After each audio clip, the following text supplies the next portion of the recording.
उत्तर प्रदेश में प्राइवेट स्कूलों की फीस लगातार बढ़ रही है। हर साल 10 से 15% तक बढ़ोतरी आम बात बन गई है। एडमिशन के समय मोटा डोनेशन लिया जाता है और फिर किताबों और यूनिफॉर्म के नाम पर अलग खर्च थोप दिया जाता है। अभिभावकों का कहना है कि उनकी आमदनी उतनी तेजी से नहीं बढ़ती जितनी तेजी से स्कूल फीस बढ़ा रही है। नतीजा, मिडिल क्लास परिवारों पर सबसे ज्यादा दबाव पड़ रहा है।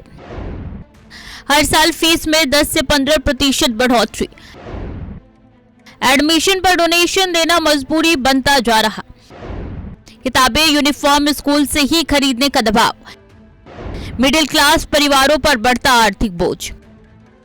स्कूल प्रबंधन अपनी दलील देता है कि खर्च लगातार बढ़ रहा है। टीचर्स की सैलरी, इंफ्रास्ट्रक्चर और नई सुविधाओं के लिए फीस बढ़ना जरूरी बताया जा रहा है। लेकिन सवाल यह है कि अगर खर्च बढ़ रहा है तो उसकी पारदर्शिता क्यों नहीं है।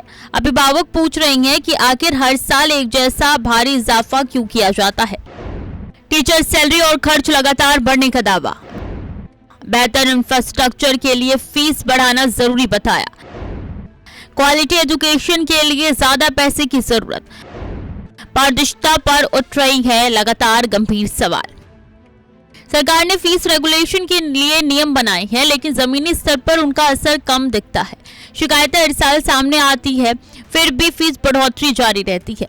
अब बहस का केंद्र यही है, क्या शिक्षा एक अधिकार है या फिर मुनाफे का साधन बनती जा रही है। फीस कंट्रोल के लिए नियम पहले से मौजूद, शिकायतों के बावजूद नहीं रुक रही बढ़ोतरी, कार्रवाई के दावों पर उठ रहे गंभीर सवाल, अभिभावकों में बढ़ता जा रहा संतोष और गुस्सा। प्राइवेट स्कूलों की बढ़ती फीस ने अभिभावकों की मुश्किलें लगातार बढ़ा दी है। स्कूल अपने बढ़ते खर्च का हवाला दे रही है, लेकिन जमीन पर माता पिता की जेब पर पड़ रहा बोझ साफ दिखाई दे रहा है। सरकार के नियम होने के बावजूद हर साल फीस में इजाफा रुक नहीं रहा।